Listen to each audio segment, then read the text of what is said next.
Aloe vera, healing plant or hidden risk? Before you use it again, watch this. There is a plant sitting quietly in millions of Indian homes. People apply it on their skin, some drink it every morning. But here's the question most people never ask. Are we actually using aloe vera correctly? Aloe vera may look like a cactus, but what is inside makes all the difference. Inside this simple green leaf are two very different substances. One can soothe and support your body. The other, if used carelessly, can cause irritation and discomfort. The difference comes down to one small step, and most people skip it. In this video, we are breaking down aloe vera completely with facts, clarity, and practical guidance. Stay with me till the end. Look around your home. Balconies, kitchen windows, terrace gardens. Aloe vera sits there like a quiet fixture used for generations, called miraculous more times than any plant deserves. But here's the question nobody asks. If it's so powerful, why do some people get skin irritation from it? Why do others get stomach discomfort? Is the plant the problem? Or is it us? Stick around, because the answer is inside the leaf itself, and it's not what you'd expect. Aloe vera is a desert survivor. It stores water in thick, fleshy leaves so it can survive intense heat. Instead of relying on seeds, it grows small baby plants called pups from its base. One plant slowly becomes many. That resilience is why it thrives in Indian climates. But resilience doesn't mean indestructible. If you're growing one, remember this. It prefers bright light, but not hours of harsh afternoon sun. Water only when the soil is completely dry, not daily, not on a schedule. It needs soil that drains fast, not the soil that traps water. Pot with drainage holes let your aloe breathe, while closed pots slowly damage them. Most people lose this plant for one reason, and it is surprisingly simple: overwatering.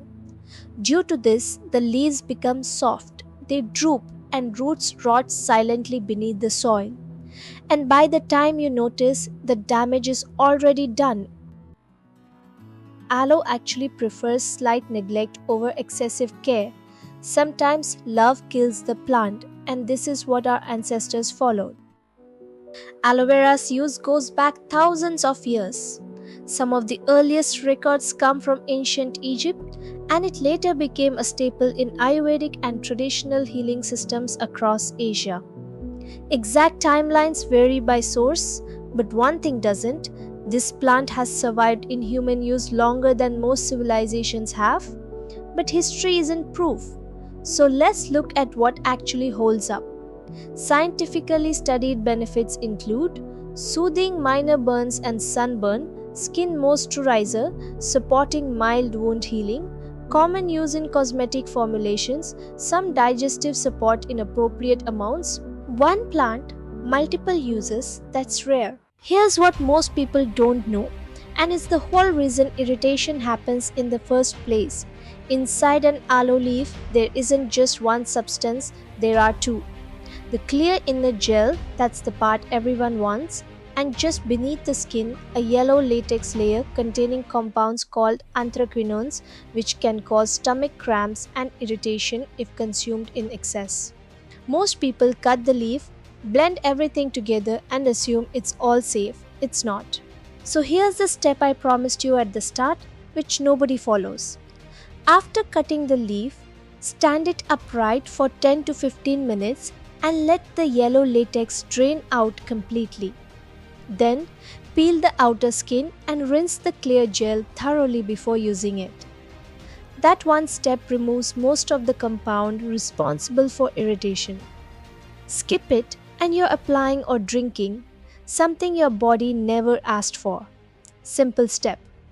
Almost nobody does it. Now you know why it matters. Aloe vera today shows up in skincare, hair care, toothpaste, herbal drinks, and home gardens. medicinal and ornamental, very few plants pull that off. However, there are some risks and responsibilities. Some people develop skin irritation even with proper prep. Overconsumption can cause digestive discomfort. It's toxic to pets. Keep it away from cats and dogs. Pregnant women should avoid internal use without medical guidance.